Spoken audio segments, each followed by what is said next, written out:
Queridos irmãos, saúde e paz. Sejam bem-vindos à Escola Bíblica Sabática. Esperamos juntos, nesse dia, estudarmos um pouquinho da Palavra do Senhor. Hoje eu estou gravando aqui em Papucaia, né? Vocês vão ouvir aí, de repente, barulho de vento, tem um galinheiro aqui próximo, tem uma piscina aqui com umas crianças aproveitando. Hoje é sexta-feira, à tarde, preparando tudo para que você receba na sua casa esses estudos e possa refletir com sua família. Nós estamos na lição número 2, que fala de Jesus como nosso exemplo. Não é novidade nenhuma isso, mas dentro da proposta do discipulado, se nós esquecermos que Jesus é o exemplo da nossa vida, ele é o paradigma supremo, podemos no decorrer da nossa jornada deixarmos algumas coisas de lado e nos desviarmos de alguns propósitos do Senhor. Esse livro, então, Conhecendo Deus e Fazendo a Sua Vontade, ele nos chama a essa reflexão, sempre na perspectiva de aprendermos mais. Não importa se você faz pouco tempo que conheceu Jesus, ou se você está numa jornada já grande, o que importa é que Jesus sempre será o nosso exemplo. No dia de hoje, então, quando nós olhamos para o texto bíblico, nós somos chamados à reflexão pelo autor que as nossas experiências elas são importantes no relacionamento com o Senhor. No entanto, elas não podem determinar rumos que vamos tomar. Não podemos reagir, e é a expressão que ele usa, diante de alguns cenários e circunstâncias baseados em coisas que Deus fez na nossa vida, mas sempre baseado nas Escrituras, nos princípios e nos valores que ela nos ensina. Então, a palavra de Deus sempre é nossa referência. E ele nos chama a atenção de que Deus ele tem um modus operandi na sua revelação. Desde a criação do mundo até o dia de hoje que você me assiste, em pleno século XXI, no último mês do ano de 2020. Independente da cultura, independente do cenário geopolítico, independente do continente onde possamos estar, ou a língua e cultura que tenhamos, a palavra do Senhor sempre será maior. E Jesus sempre será o nosso exemplo. Quando nós estudamos a palavra, vamos perceber, como eu disse, Deus tem um modo usual de trabalhar, que envolve a revelação da sua palavra desde Gênesis até Apocalipse. Você vê personagens do Antigo Testamento, você vê personagens do Novo Testamento e o próprio Cristo, seguindo então, digamos, um protocolo que envolve coerência. Pegarmos coisas isoladas da palavra de Deus ou um evento específico e transformarmos numa doutrina ou transformarmos em algo que as pessoas precisam fazer é algo muito complicado. Mas muitas vezes no decorrer da nossa caminhada isso acontece. E você já viveu isso, eu também já vivi.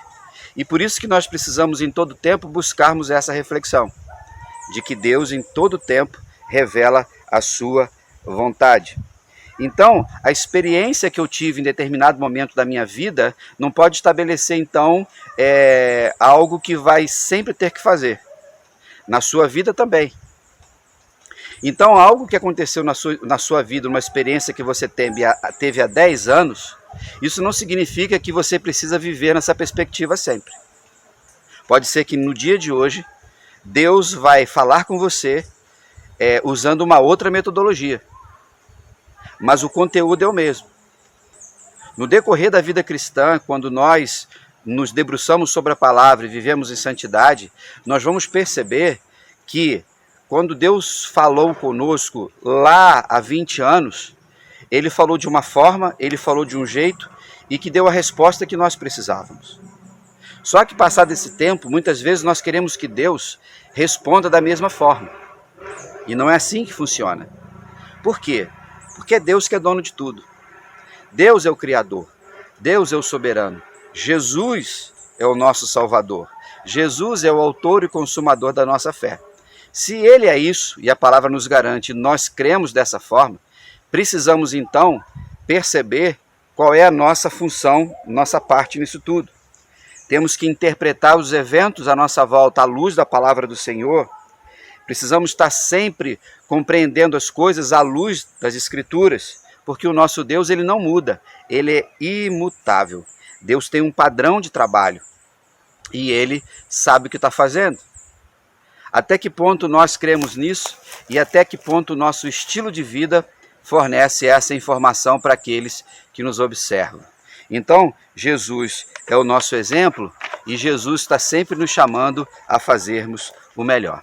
Na sua lição você viu que tem aqui umas perguntas, né, que nos fez lembrar a parte da nossa escola do falso e verdadeiro. E aqui ele diz, né, que interpretações humanas das minhas experiências são uma maneira eficaz de conhecer Deus e também de segui-lo.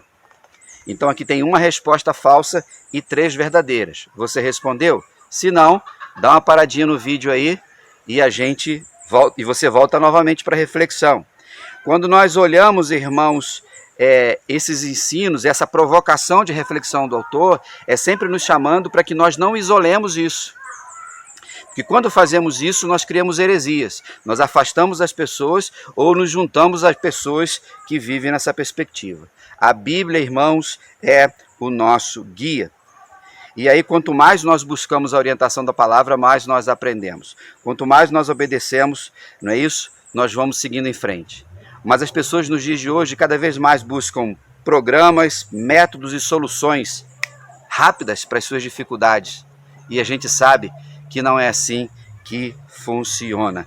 Como você está administrando esse tempo com o Senhor, ok? A Bíblia, irmãos, é o nosso guia.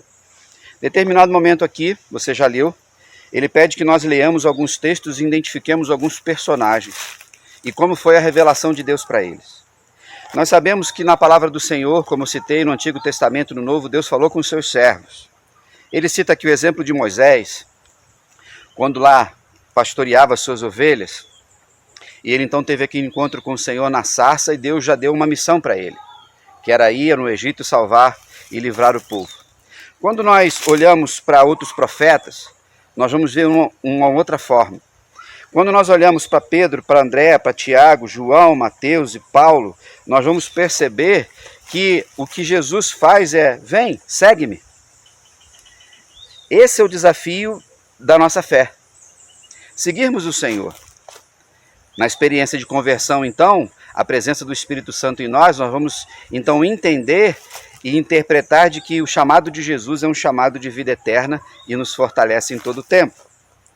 Então, qual é a vontade de Deus para a minha vida? Ele faz uma pergunta aqui. Qual é a vontade de Deus para a sua vida? Qual é a vontade de Deus para a minha vida? Na verdade, nós nem sabemos. Nós sabemos, ele nos faz a refletir e fazer a pergunta: qual é a vontade de Deus? Então, quando nós aprendemos esses princípios e entendemos qual é a vontade de Deus na revelação, na salvação do mundo, nas promessas, nós vamos então nos adequando, nós vamos então buscando a presença do Senhor. Precisamos então tomar cuidado para que nós não façamos perguntas erradas e tenhamos respostas erradas, fazendo perguntas às pessoas erradas. Se você faz uma pergunta, lógico, quando a gente faz uma pergunta, a gente tem dúvida. E ela pode ser errada ou certa. Mas se nós buscamos as pessoas erradas para buscar respostas, poderemos ter situações complicadas na nossa vida. Então, nos dias de hoje, quando a gente fala tanto na Covid, tem gente que está buscando respostas em lugares que não existem. As lives falam de tantas soluções para o problema da Covid. As pessoas que nós temos que ouvir são médicos, que são especialistas na área, infectologistas, pessoas que atuam, porque tem médico que cuida de uma área que ele não entende nada de vírus ou de bactérias. E assim nós vamos. Quando nós falamos de Deus, quando nós falamos do céu, quando nós falamos de eternidade, nós precisamos buscar na palavra do Senhor, que é a fonte disso tudo. Mas no dia de hoje, muitas pessoas estão buscando respostas nos lugares errados, e talvez você um dia tenha feito isso. Durante muito tempo, talvez você tenha caminhado nas trevas ou longe da verdade, porque você estava perguntando às pessoas erradas. Mas, na soberania de Deus, no carinho, no amor de Deus por todos nós, Ele nos chama sempre à reflexão e nos permite caminhar na verdade. A sua vida, então, e a minha vida precisam ser ajustadas à vontade do Senhor. E está ali na palavra. Somos chamados todos os dias a sermos santos, como Deus é santo. Somos chamados pelo Senhor Jesus, segue-me. Todo dia de manhã, quando nós levantamos, uma nova história começa, por mais que as nossas rotinas sejam parecidas. Então, irmãos, a palavra do Senhor está sempre nos chamando a refletir sobre isso. E lógico, Jesus é o nosso exemplo. Ele é o exemplo de obediência. No texto que nós temos aqui de João capítulo 5, versículos 17, 19, 20, ele faz algumas perguntas. Você lê o texto? Se não, para agora o vídeo, leia o texto e volte novamente. Se você já leu, meditou, você já respondeu essas perguntas. E a pergunta é, quem está sempre trabalhando?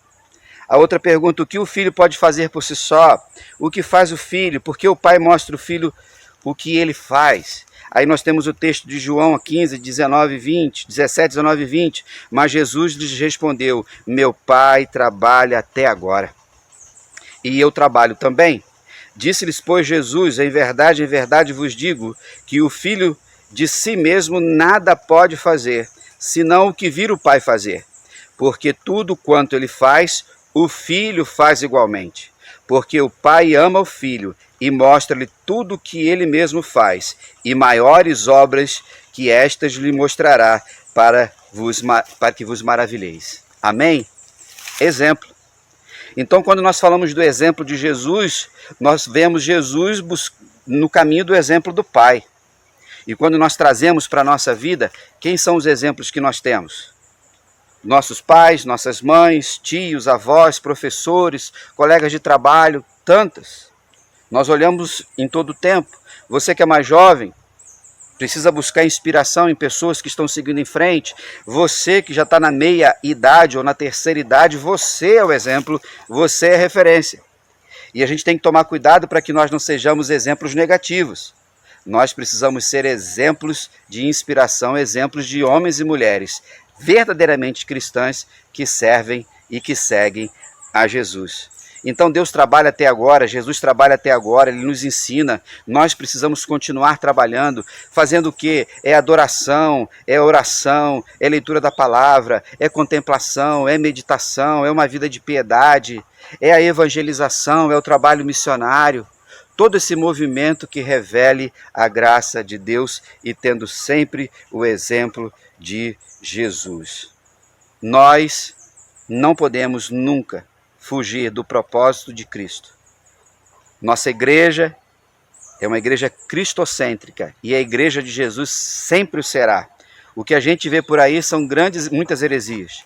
E nos estudos de domingo, no sermão de domingo que eu estou dando sobre as 7 cartas às igrejas da Ásia, a gente está vendo isso, o desvio da fé, o abandono do primeiro amor, a gente está vendo a doutrina de Balaão, a gente está vendo o desvio para a idolatria, a gente está vendo a corrupção que existia, infelizmente, no ambiente da comunidade de fé.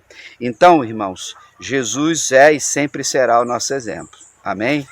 Indo para a parte final da nossa reflexão, no dia de hoje, ele nos chama aqui a reflexão de que Deus está sempre agindo ao nosso redor.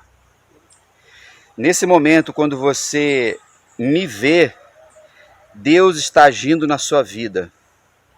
No momento em que eu gravei esse vídeo, Deus está agindo na minha vida também. Mas, irmãos, nem sempre nós acreditamos nisso. Nem sempre nós percebemos isso. Às vezes nós achamos que Deus está agindo ao nosso redor quando algo extraordinário acontece. Quando alguma coisa dentro da nossa rotina acontece. Aí aquela coisa que a gente sempre fala do livramento, né? Às vezes você está andando, se distrai, você vai atravessar a rua, aí vem um carro e ele dá aquela freada, dá uma buzinada, você dá um pulo, né? Pede desculpa ao motorista e agradece o Senhor, Deus, obrigado pelo livramento. Aí você acha que Deus só agiu ao seu redor naquele momento. Mas quando nós olhamos para a palavra de Deus, a gente vai ver Deus sempre agindo em tudo. E se eu estou respirando agora, é porque o oxigênio foi dado pelo Senhor. Se você está me vendo agora, é porque Deus te deu a visão. Se você está me ouvindo agora, é porque você tem audição. Deus está agindo ao nosso redor.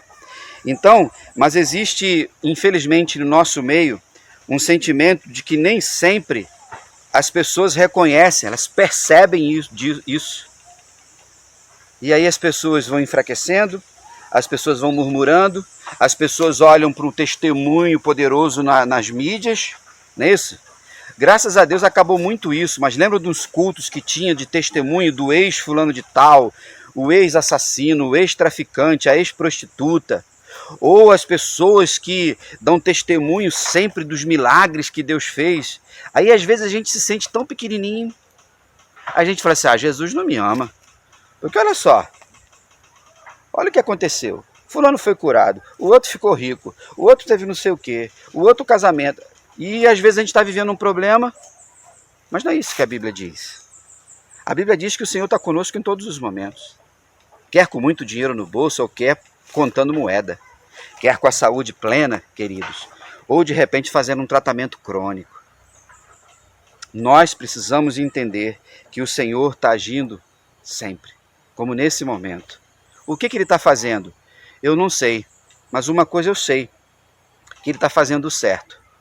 Na palavra do Senhor, no exemplo de Cristo, o que Deus fez por nossa vida é nos salvar pela sua graça.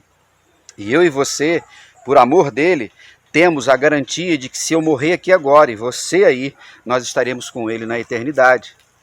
Nas circunstâncias da nossa vida, nós vamos viver momentos de altos e baixos, mas nunca devemos achar, queridos irmãos, de que Deus não cuida da gente. Precisamos seguir em frente, precisamos continuar fazendo a vontade do Senhor.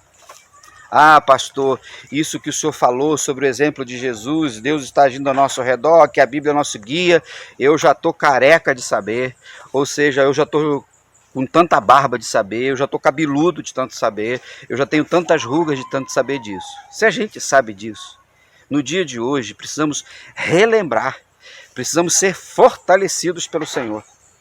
Por quê, queridos? Porque o dia de amanhã nós não sabemos o que vai acontecer, mas Deus sabe. E às vezes o Senhor está nos preparando hoje para o dia de amanhã. O Senhor está nos capacitando hoje para continuarmos levando o Evangelho da Graça. E aí, em todo tempo, a gente vai para Jesus. Em todo tempo, a gente olha para o Messias. Em todo tempo, a gente olha para o Pai.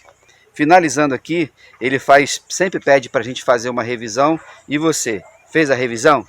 Ele diz assim, qual a afirmação ou o versículo mais importante que você leu hoje? Ou seja, nesse estudo, para mim é que o Pai trabalha até agora. Nosso Deus é um Deus servidor. Nosso Deus é um Deus que cuida de tudo, que tem um controle absoluto, meus irmãos, sobre o universo. Absoluto, soberania, não tem nada a ver com tantas coisas que a gente vê aí. Quando a gente fala de votação, já que as eleições acabaram, de maioria absoluta. O que é maioria absoluta na eleição? 50 mais 1. Mas ela é absoluta? Não.